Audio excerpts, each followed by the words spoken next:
totoong nakakatulong si kamatis basta matyaga ka, puputi ka sa tulong ni kamatis.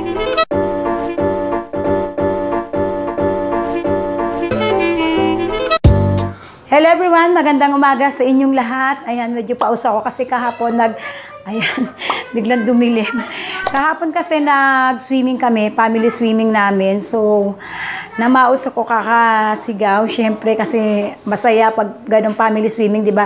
At dahil nga, sobrang init kahapon, di ako nagbabad sa pool kasi nga ayoko rin mangitim dahil nga gusto ko nga kahit paano is mag-lighten yung aking balat.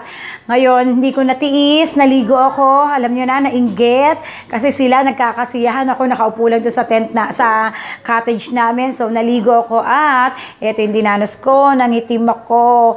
May itim na talaga ako guys, alam niyo lagi ko sinasabi at ang pangit ng balat ko. Lalo pa siyang pumangit at lalo pang nangitim yung balat ko. So kanina, habang nagpapatuyo ako ng buhok, kaliligo-ligo ko lang kasi nagbasa ako sa Google kung ano ba yung home remedies na pwedeng makatulong para kahit pa paano is mag-lightens yung balat ko or pumuti. Ang nakalagay ko doon kasi is whitening skin. So, ang dami naman doon na home remedies na talagang super duper na napaka-effective niya. Tulad ng mga patatas, kalamansi, ayan na-try ko na yan. Kaya lang kailangan kapag ka mga home remedies talagang matyaga ka. Talagang gagawin mo siya. So dahil ako busy, medyo napuputol-putol. Pero ngayon, hindi yun yung itatry natin. Dahil ang i-review natin ngayon, ay kamatis. Ayan, ang bango na kamatis. Kabibili-bili ko lang neto. 5 pesos lang to, imagine. 5 pesos lang, makakatulong na siyang pumuti ang ating balat. So, titingnan natin kung totoo yan na nakakatulong daw si kamatis na makapagpaputi ng ating balat. Kasi ang kamatis daw, base sa Google, sa nabasa ko, meron siyang vitamin A, meron siyang vitamin E, meron din siyang lycopene. So, yan yung mga tatlong yan na makakatulong sa atin para makapagpaputi, anti-wrinkle na rin. Tapos, ano pa ba? Lycopene para tulong siya para sa mga sikat-sikat ng araw o UV rays. Ayan. So, makakatulong talaga sa atin yan. So, titingnan natin kung totoo ba talaga na kaya niya akong paputiin. So, ano pa inaantay natin? I-review natin si kamatis kung totoong nakakaputi siya. Tara na! Ayan guys, nandito na ako sa lababo namin. Tapos, ito yung dalawang kamatis. Ayan. Na i-review natin kung totoo ba na nakakaputi ng balat si kamatis. Kasi di ba sabi nga nila kamatis daw nakakapagpakinis ng balat sa mukha. So, what more sa balat natin sa braso? Baka makatulong siya. Kaya ito yung i-review natin ngayon kung totoo ba talaga siya. So, ang gagawin ko, yung isang braso ko lang muna yung lalagyan ko. Itong kabila hindi ko lalagyan. Para maano natin, ikumpara natin yung nalagyan sa hindi nalagyan. So, pakita ko sa inyo. Ito yung braso ko ngayon. Ayan, nakita nyo naman na super pangit talaga ng balat ko. Hindi ko nililihim sa inyo yan. Ang pangit ng balat ko, ang dami ko mga dark spot na ganyan. Ito, nunal. Ayan, ganyan ang balat ko. Ito, nunal ba to? Oo, nunal din siya. Tapos, hindi ko na siya maipihit. Ayan, basta ganyan ang itim, di ba? So, ito rin yung kabila. Ayan, di ba? Ayan, mayroon akong paso dito. Ayan, tapos, mga dark spot. Ayan, and then dito. So, ayan yung dalawang braso ko na hindi pa natin nalalagyan ng kamatis. So, ito lang yung lalagyan natin para may kumpara natin. Kaya titigan nyo na itong isang to bago pa natin ilagay si kamatis sa braso natin. Kasi sabi nga nila, merong instant whitening si kamatis. So, ayan. At ito pa sabi nila, kailangan daw gawin mo to everyday para mas maganda yung resulta. So, ito na, kailangan lang natin ng kutsilyo. Mag-ingat. So, tapos ang gawin lang natin, hiwain lang natin to si kamatis. Ayan. Ang daming juice. Ayan. Hiniwa ko lang si kamatis. Ang bango niya. Alam niyo naman ang bango-bango ng kamatis kahit di ako nakain. Ayan lang. Ang dami ng juice. Tingnan mo, natulo na yung juice niya. So, ito na. Sisimulan natin. Itong maraming juice yung ating kukunin. Gawin lang natin. Irarab lang natin siya rito. So, pag ganyan lang. Ayan. O kaya kung saan parte ng balat nyo, ng katawan nyo, yung gusto nyo paputiin, doon nyo siya irab. So, ayan. Irarab ko siya dito sa aking braso. Ayan, nilahat ko na ng aking braso para makita natin. Pati dito sa may kamay. Ayan. Hanggang sa maubos yung katas. Alam nyo maganda to kasi nga, tawag doon, yung kamatis kasi, mura lang. Madali nyo makikita sa bahay nyo. So, kung gusto nyo, habang nagluluto kayo, maglagay na kayo nito. Kasi nga, ang nabasa ko nito is kailangan, ilib mo siya ng 20 to 30 minutes. So, maximum yung 30 minutes. So, ganyan. Ayan. Ayan siya. Ang bango niya.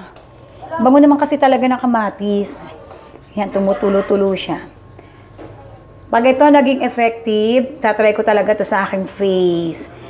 Yung sa mga sensitive, alam nyo kahit mga home remedies, may mga tao pa rin sensitive yung balat.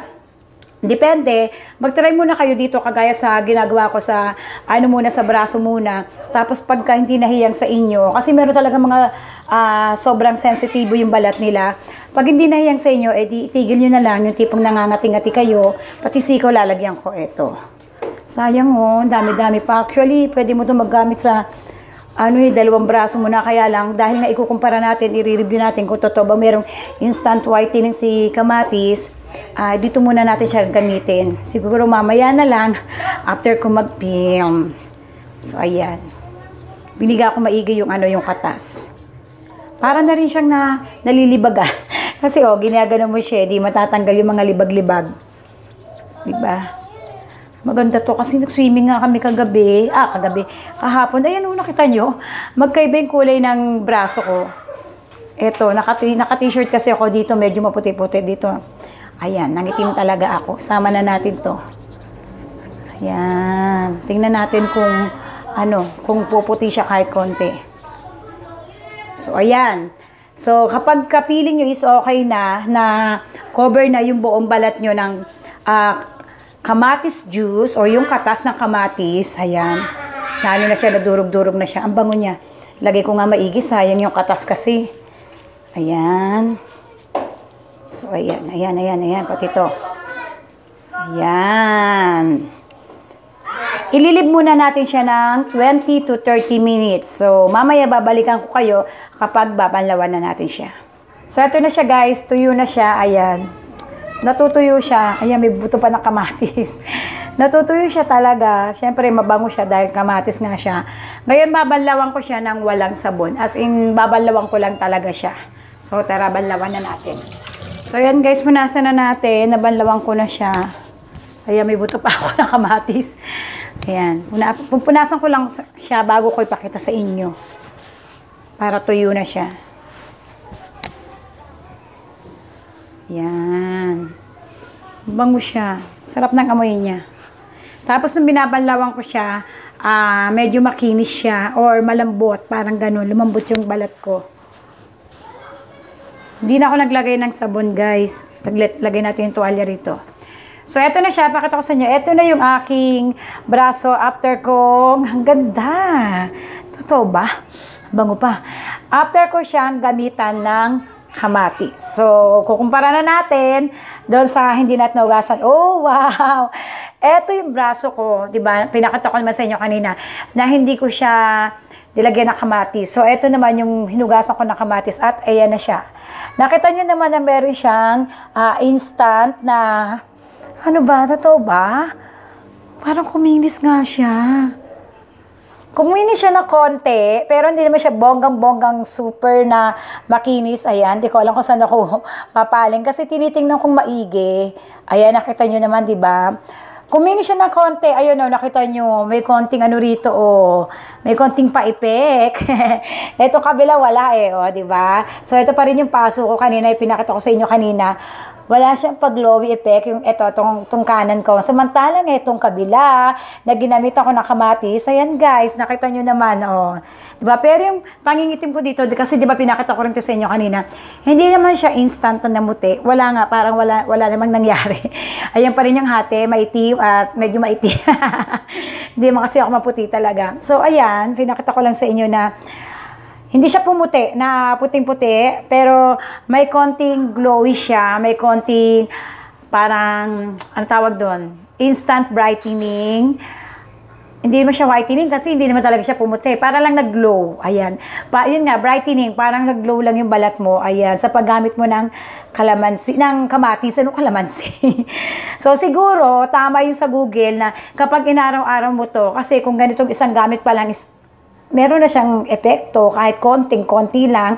Siguro kapag inaraw-araw mo to at binabad mo siya ng 30 minutes na matagal, talagang sigurong gaganda talaga yung balat mo. So, sabi nga nila is, mas maganda gamitin yung mga natural na mga home remedies bilang pampaputi sa ating mga balat para tawag doon, safe tayo. Yung iba kasi may mga chemical na, di ba? Although, yun yung mas madali magpaputi kasi nga may ginamitan na nila ng chemical. Sabi ko sa inyo, kung kayo ay matyaga, mas maganda gumamit ng mga home remedies. Ako kasi minsan, gumagamit ako, minsan nawawala kasi sobrang busy ko nga. So, eto, tingnan nyo. Pakita ko ulit sa inyo ng isang beses. Ayan. Ayan, di ba? Okay naman siya. O, di ba? Di ba? O, lapit natin ng konti. Di ba? Nakita nyo na, ma'am? Ito is dry na dry, yung balat ko. Ito naman is nag-glow siya sa tulong ng kamatis. Ayan. Walang ano yan. Walang camera effect. Hindi effect. Walang camera effect. Ayan, talagang ganyan. Tapos malambot siya sa balat. And mabango. Lagi ko sinasabi sa inyo, mabango siya. Ganito gawin nyo guys, para magtagal at hindi kayo mainip, ang gawin nyo bago kayo maligo. Ako kasi nakaligo na ako late ko na naisip na maghanap nga ako sa Google kung rin nakakaputi na home remedies. Nakaligo na ako. Actually, nagpapatuyo na ako ng hair nung naisip ko yun. So, ganito ang gawin nyo para maganda bago kayo maligo. Yun ang gawin nyo. So, bukas ganun ang gagawin ko. Bago ako maligo, 30 minutes, hihilod muna sa yung balat, si kamatis. Kung gusto nyo buo, okay naman, maganda naman talaga si kamatis. Alam natin yan. Tapos, saka kayo maligo. Yun yung maganda. Kasi para nababad talaga ang dami na naman talaga ni Daisy. Nababad talaga sa balat nyo si kamatis. So, ayan guys, sana nagkaroon kayo ng idea. Again, isang home remedies na naman ang ating ginawa. At nakatulong naman siya kahit papaano. Nakita nyo naman na wow. Instant talaga siya. O, di ba? Ulitin natin. Instant talaga siya. Ayan. O, di ba?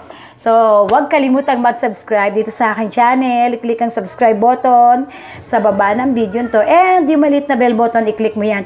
Also, yung aking second channel, guys. Nandun yung summer outing na video kahapon. So, in-upload ko na rin kanina. Panoorin nyo rin yun. Tapos, huwag din kalimutan mag-subscribe din sa akin second channel. And lastly, yung aking road to 100 subscriber laptop giveaway. Kaya lagi ko sinasabi sa inyo, oh my Lord, konti na lang po. Mag-subscribe kayo, guys, kasi magdadagdag tayo ng pag-giveaways. Ayan. So, ayan na lang ulit sa ngayon, guys.